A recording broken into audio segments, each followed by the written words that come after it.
Hey, what is going on, guys? It is your boy Tropical Habs back here today for a brand new video. The Canadians were facing the Chicago Blackhawks today in Chicago, and Kirby Dach was making his return in Chicago after he got drafted there, played 3 seasons there, and I was really hyped to watch that game. I have a new setup, new camera, new mic. Let me know what you guys think about this in the comments below. Before getting into the review as well, I invite you guys to subscribe if you want to be updated with everything that's going on with the Montreal Canadiens. I'm one of the fastest Habs reviewer, Habs reporter on YouTube. So if you want to know when a trade happens, get review from the games, get previews from the game, talk about some players, talk about some prospects, some trade rumors, some trades, all of that, you're at the right place. So I suggest you to subscribe and turn on post notifications. We're on road to 3,000 subscribers as well. So if you could help me out with that, that would mean the world to me. As well as the like button for the Habs win and shootout. Kirby Dach getting the game winning goal in shootouts, hitting that silly bang bang. That was sick. That was really sick. I suggest you guys to like the button. Let's try and get 50 on this video. I think it's obtainable. Even 100 is obtainable. You guys even did 250 on the review for the Flyers game. So sky's the limit. You guys decide. You guys decide how many likes we get on this video. So yeah. Oh my God, that was actually a sick game. Chicago Blackhawks.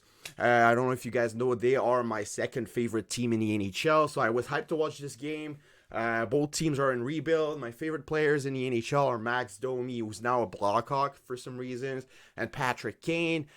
So it was a game I was hyped to watch. I don't get to watch a lot of Blackhawks games because they're not like broadcasted a lot on TV here in Quebec, so I don't have the channels to watch the game. So I was hyped to see the Blackhawks play a little bit. So yeah, they played a good game. Both teams played a good game. Both goalies played a good game. Soderblom, I think he's the brother of the Mountain from the Detroit Red Wings, played amazing. I was surprised. Really good goaltender. Made some big saves with the gloves. Montembeault again with the big win. I feel like Montembeault might be challenging Jake Allen for the starter spot if he continues like that, and if Allen continues to not play at his best of levels. I think that Montembeault could challenge Allen at some point if it continues to go like that. Suzuki with another goal. Wow, Suzuki is absolutely insane this year. He got it to another level. He's a superstar among the league. I know some people did not agree with me on a video I made. I called Suzuki a superstar. Some people were not like, no, he's not a superstar. Yes, he is a superstar.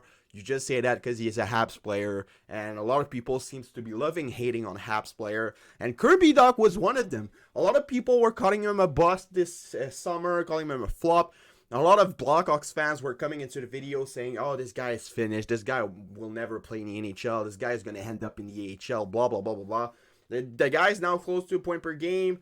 The guy just won the game for the Canadiens against the Blackhawks, man. That's absolutely insane. And you can see the emotions in that silly. I got goosebumps. It went like this, man, looking at the fans who trash talked him for 3 years, who trash talked him even this summer. And the more and more time passes and the more this transaction looks like an absolute steal for the Montreal Canadiens. So I'm really hyped. I'm really hyped about this.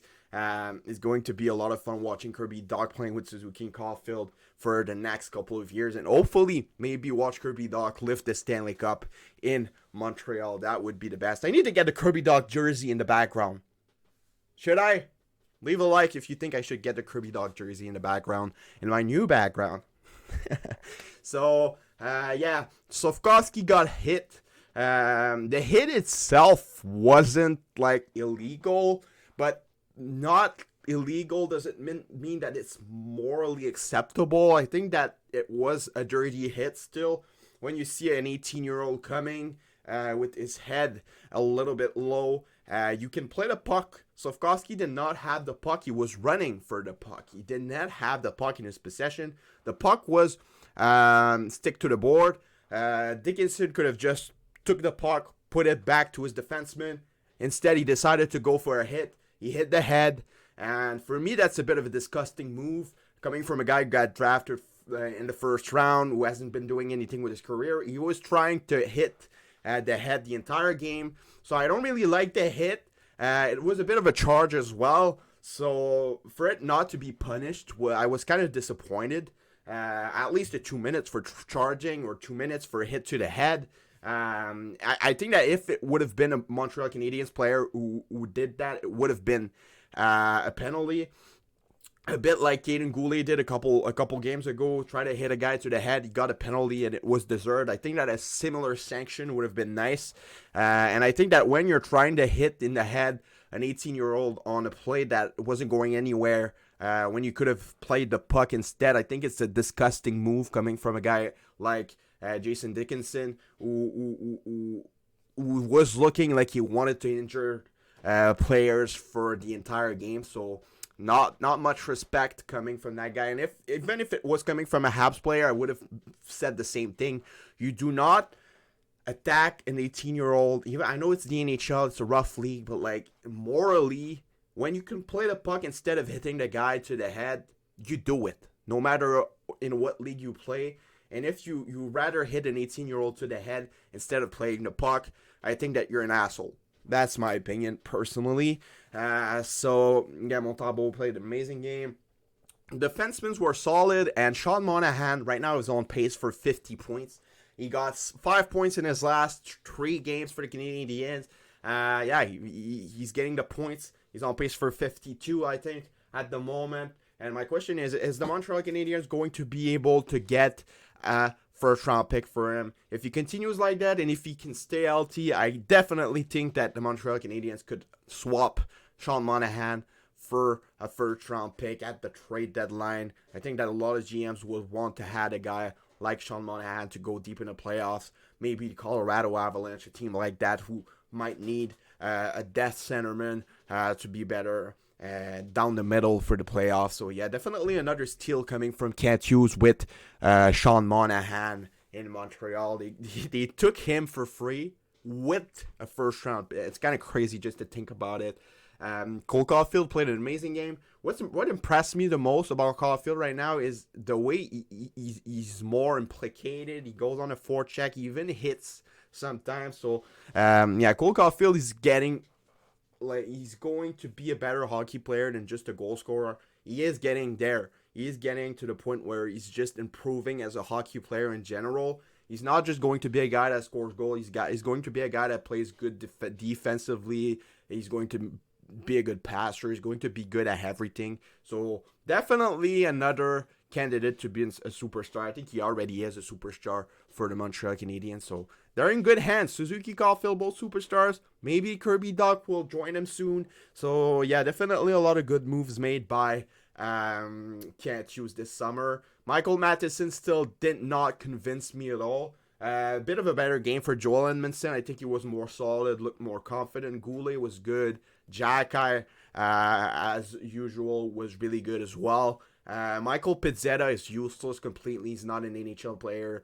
What his identity that he had last year, who made him an entertaining player to watch, a guy that is useful for the team. He lost that, so I think that there's no point really keeping Michael Pizzetta in the lineup. He's just not an NHL player the way he's been playing so far this year, but that's just my opinion. And I think that's pretty much it.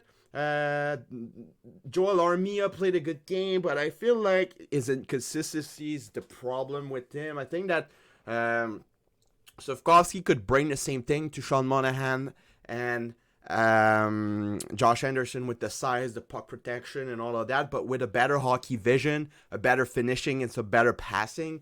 So I would definitely put Slafkovsky on that line instead of Armia, even though Armia played good. And I really do hope that Slafkovsky is all right.